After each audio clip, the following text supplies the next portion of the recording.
Hello, hello. And that's the bottom line.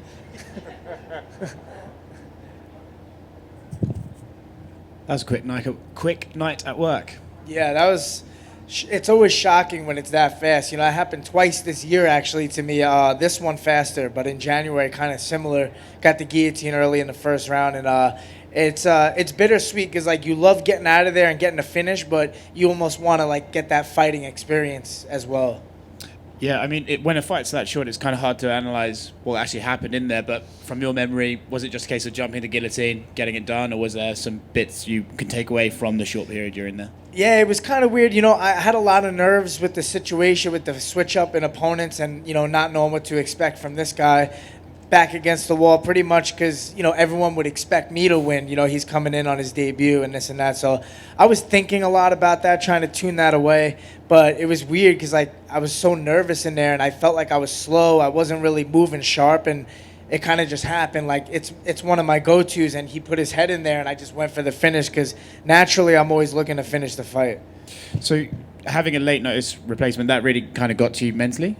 Yeah, it was hard to deal with, you know, just it would cross my mind and I'd be like, what if this, what if that? And, you know, and you think about, should I take the fight, should I not? And you're just like, listen, I'm here, I put the work in, I'll fight anybody, let's do this. But you still kind of feel that nerves. You know, I didn't really know much about this guy. I didn't do too much research. I watched like one fight. My coaches did a really good job watching him, but I was just like, I got to get in there and improvise and feel good about it. You know, I just didn't feel on tonight. Sometimes that happens, but I guess that's good. I got to finish feeling off. Well, I was going to ask you, right, that must be a positive because usually we see so many guys have an off night and they lose the fight. But to know that you can win in quite good fashion, even on your off night, that must give you confidence going forward, no? Yeah, that's a big learning takeaway from this fight for me is like knowing how I felt genuinely in there and still finishing the fight and overcoming that and getting the job done. One of the things that people are talking about online is how regularly you're fighting. You know, you're getting out there as often as you can. Is that something you want to still do for the rest of the year? Get another one in? Yeah, I love it. You know, especially with this kind of performance, no injuries. I can, you know, get right back in the gym, which is what I love. Train smart, you know, and get back out there again before the end of the year, probably one more time. And did you ask Daniel Cormier if you could play golf with him?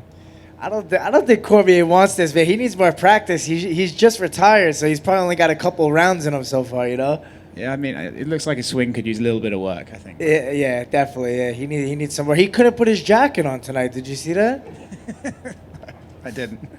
Yeah, he was struggling. He was reaching back. They were helping him. It was kind of funny. Listen, he's retired, man. You got to give the guy a break. Nah, DC's awesome. I'm happy for him. He had a great career. Yeah, cool. Congrats on the win, man. Thank you. How good of a golfer are you? How close to handicap are you? I'm not sure how close to handicap. I would say I probably score like in the 90s most of the time, which is all right. I'm like a new golfer though. I've golfed for like a little over a year, but I pick it up pretty quick, you know. That's awesome. Yeah. So talk to us a little bit about the guillotine. How often do you work in the guillotine choke? Is that something that, I mean, is it just second nature now? I mean, do you still have to go into the gym when you're practicing and work on it, or is it just one of those things that it's second nature for you? Yeah, it's kind of funny. It's second nature for sure in the fights, you know, but in the gym, it's like I can't tap anybody anymore with guillotines. They're like, they know how I do it and what, you know, the way I go for my moves. So it works better in fights because it's more surprising and the guy doesn't actually know how it feels or how good I am or like where, you know, what kind of angles I cut and stuff like that.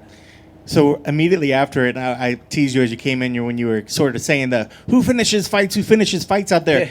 Is that you sort of trying to remind Dana and the powers that be that, hey, it maybe give that little bonus check here because that's the kind of fights that you bring? Yeah, I think I was pulling a little Kenny Florian right there. I finish fights.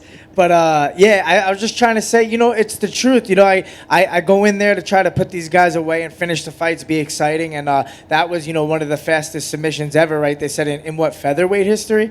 So that was pretty cool. Yeah, like the fourth fastest or something along those lines. I don't know why you even get a medal for fourth fastest. You know, it's like you're the fourth worst.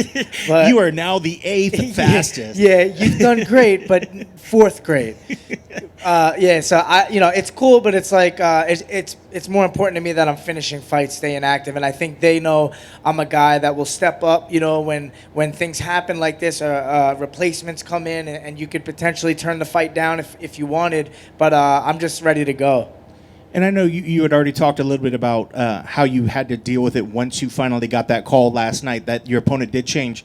Was there a point during the weigh-in, even yesterday, that you were unsure that the person that you were facing off with would be your actual opponent today? Yeah, I kept texting my family. You know, I was like, guys, it's Kevin for tonight, but I'm not really sure. Like, I'll let you know, in a little bit. And I was just like, you know what? Anything right now that happens is not shocking because it's just been crazy with the Simone to this guy to that guy. And then, last minute with Kevin, I heard maybe he had a false positive, and then I guess something else happened. And I just knew right there, like, just prepare to not even fight possibly. You don't know what's going to happen, but just try to keep your mind sharp and focused. So at this point, you still don't know why that fight fell off? I don't know for sure. I just think, that rumor has it he had a false positive, and I could imagine. I watched, his virtual media day. He was in his room, so that was a little weird instead of the actual room. I figured the only way he was pulled out is probably because they tested him again, and it came back positive again. So I know you're getting in there. You're putting on explosive performances. Is there a list of guys on your pecking order that you want to get in there and test your skills against too?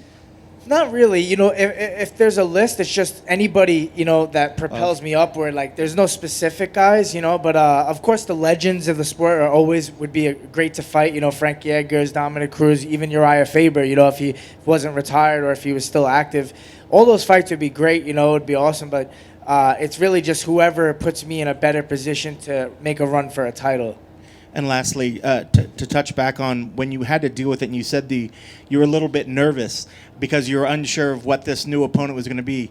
Do you think your experience and all the fights you've been in helped you sort of deal with that and to turn that maybe into a positive energy going in, whereas maybe somebody else that maybe would affect them going into a fight? Yeah, I mean, and I got to be honest with you. I think it did affect me. I just was able to adapt and overcome in the moment and get the finish. That's just how I fight. But I didn't feel good in there. Like, I felt like lethargic, heavy. I felt nervous and like kind of slow. I didn't have bad thoughts or anything like that. I just felt those things, and I kind of was like, why do I feel like this still? I'm questioning myself. Like, why are my legs feeling like heavy? Like, I don't feel sharp. I don't feel loose. But then I just go in there and get the job done. It's kind of crazy to go through that and know that, and be able to share it. Yeah, well, speaking of that, does that make you a little wary of taking short notice fights again in the future, knowing that it might affect you, or you'd rather still just be fighting? Not really, because usually even a short notice fight is like 2 weeks, 3 weeks notice, and it's usually against someone you might have seen fight a bunch of times, and you kind of know their style, and you have enough time to do some research. With one night, I'm kind of like, I don't really want to watch this guy fight. I'm trying to like stay calm and relax. You watch your opponent fight, you start getting nervous, you see what they do, you start overthinking things, and that paralyzes you. So I'm like, you know what, I'll watch one fight and then try to just relax my mind. But then you're like, well, what does this guy do? How does he start? Is he better on the ground, on the feet? You got to figure that out, as you're in there. Congrats. How you going to celebrate this one? Some pizza. I forget the name of the damn place already. Naked something pizza. Naked City. Naked City's legit. That's the place, it's right? Legit. And that's the bottom line, because Boom said so.